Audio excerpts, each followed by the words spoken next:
Welcome to the English Out Loud podcast, a podcast where I give you tips on how you can enhance your spoken English.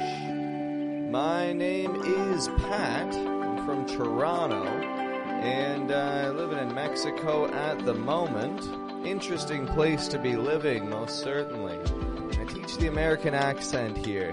Fantastic job to get into. I absolutely love it. One of the things that I've found is I can limit myself with my students when I teach hourly, but, well, hey, making this podcast, I can teach anybody, everywhere. And that is my gift to you. I gotta be the teacher for everybody. Today, I'd like to give you some particular tips. In a previous episode, I spoke a little bit about stress of words, syllable stress. The way that you want to stretch out some syllables, get them a little bit higher in pitch, and the way that other syllables, you want to get them kind of flat, kind of shorter, flatter. Well, what I'm going to be talking about today is a particular vowel sound, which, if you focus on, you can honestly stretch out much more effectively than you may already be doing. Now, I just want to make it clear, it's good to have an accent. It makes your speech unique. It makes you unique when you speak in English. Nothing wrong with it. But I'm the kind of guy that wants to put this out there to help people who may want to understand just what changes they can make and how they can do it. In my experience, I have truly seen a number of people practice many muscle memory exercises with me. We go over these again and again and again. And it does take quite a bit of time. I'll be honest. It may take a few weeks, sometimes even a few months. But with consistent muscle memory practice, you do see results. You do see changes in the way that you naturally pronounce English words. What I focus on in my daily life is just helping people get a little more confidence in their spoken English. Folk maybe like yourself who work with Americans, who communicate with Americans regularly, and you just need a little more confidence in your communication skills. That's what many of my students are looking for. Well, today I'm going to give you a couple of tips, the types of tips that are going to help you drastically change your pronunciation of the O sound. Now you see, we have long vowels, we have short vowels. Long vowels don't necessarily mean that they're pronounced longer. It mainly just means that we make a little bit of movement when we pronounce it.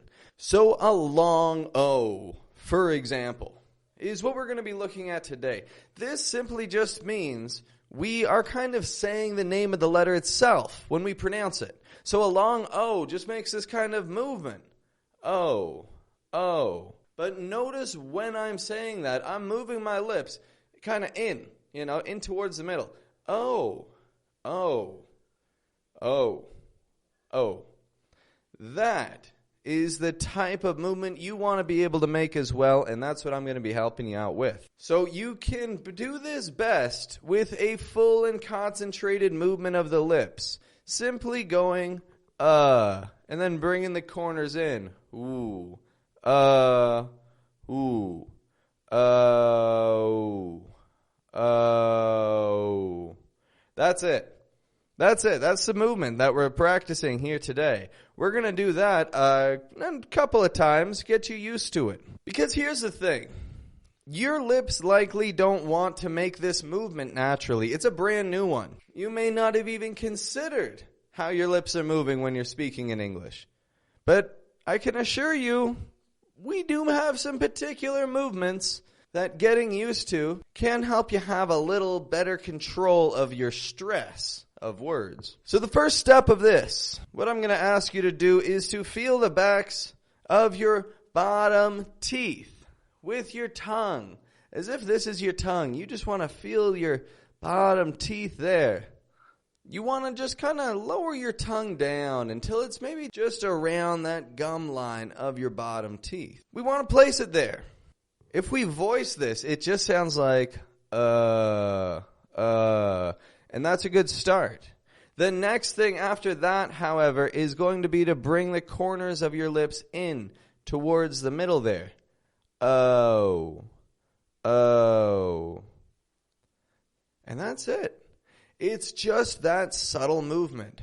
Oh. Here's the tricky part, however, what I notice everybody runs into. Many people will very quickly bring the lips in. Oh. Oh. Making kind of a static, sudden position. We don't want to do that. If you get this oh, then it just makes your O possibly sound a little too short. It just makes your O sound kind of like half of the word. Repeat these couple of words here after me. Goat. Oh. Goat. Got. Got. Notice that? Got. That's a short O there. We'll go over that later. But goat, that's the long O.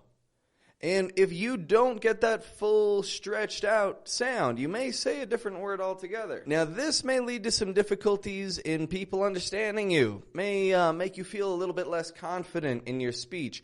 Well, rest assured, if you want to change this, you can.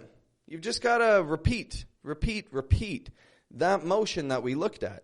Oh, oh.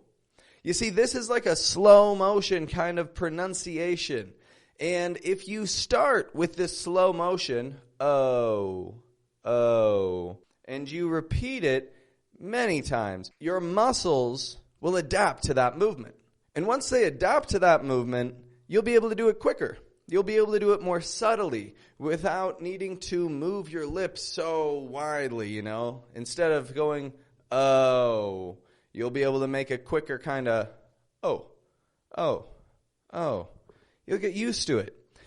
My advice, start slow, but this is something of your English that you can change if you want to with just a little bit of focus. And notice that word there, focus, focus.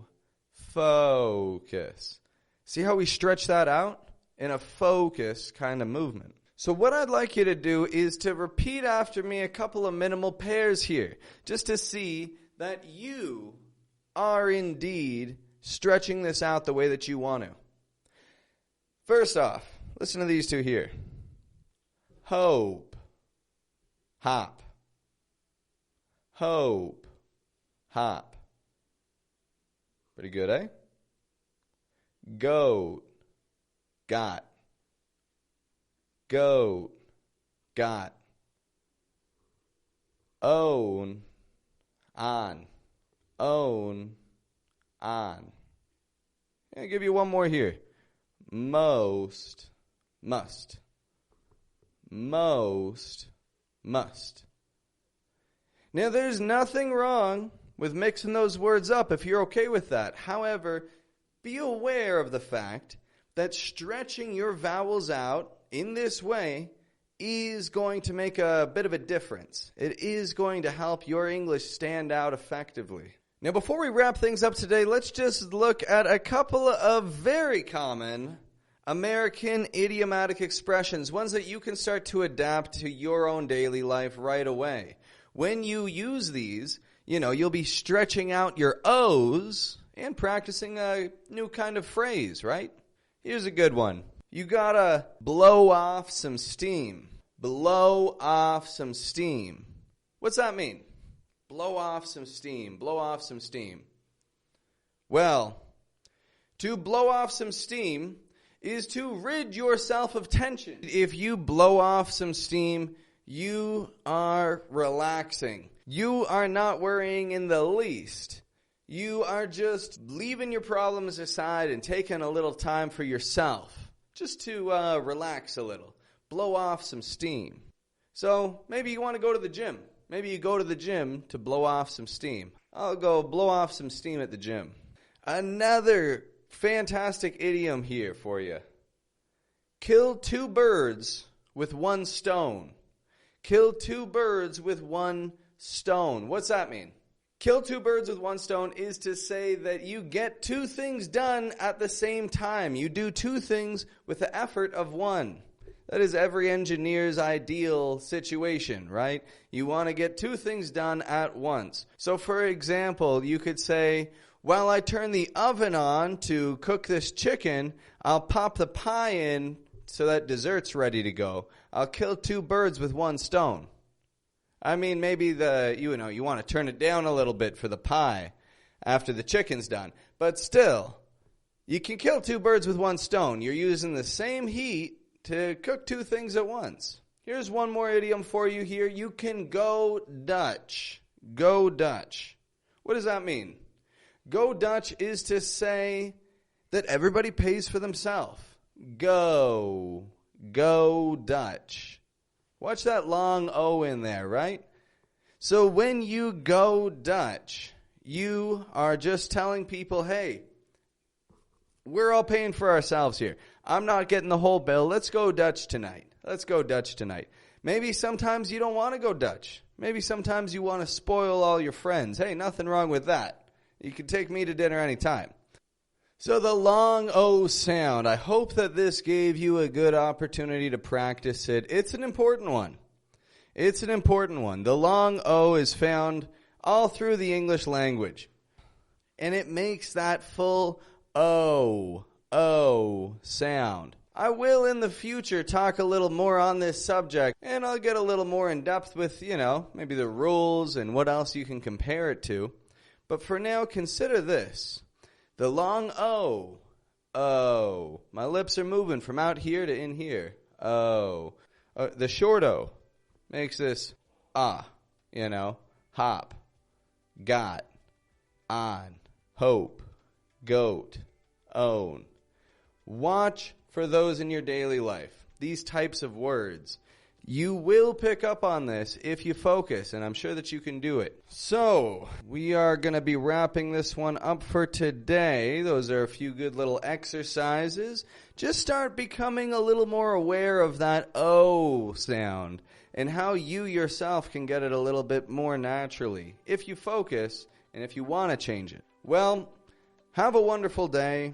Enjoy your breakfast, your dinner, your jog, your evening, whatever it is that you're doing. This has been my first video podcast ever. All the others up till this point have been audio. And you know what? I got to say, this video one is a little bit of work setting it up. I had to find a nice shirt and had to do my hair and whatnot, but it's nice. It's nice. I mean, this is my jam. This is how I do it. So, I hope that you enjoyed the visual experience today. You'll have many more fantastic things to hear from me in the days to come. And by the way, if you're a new listener, if you've never listened to this show before until today, then feel free to check me out on Spotify, check me out on Pandora, wherever it is that you like listening to your podcasts. This is my episode number 41, and it's a killer episode. This is a good one. Enjoy your day. Keep on listening, because there will be many more fantastic things to come in the future days. And we'll keep taking things from here. Have a good one.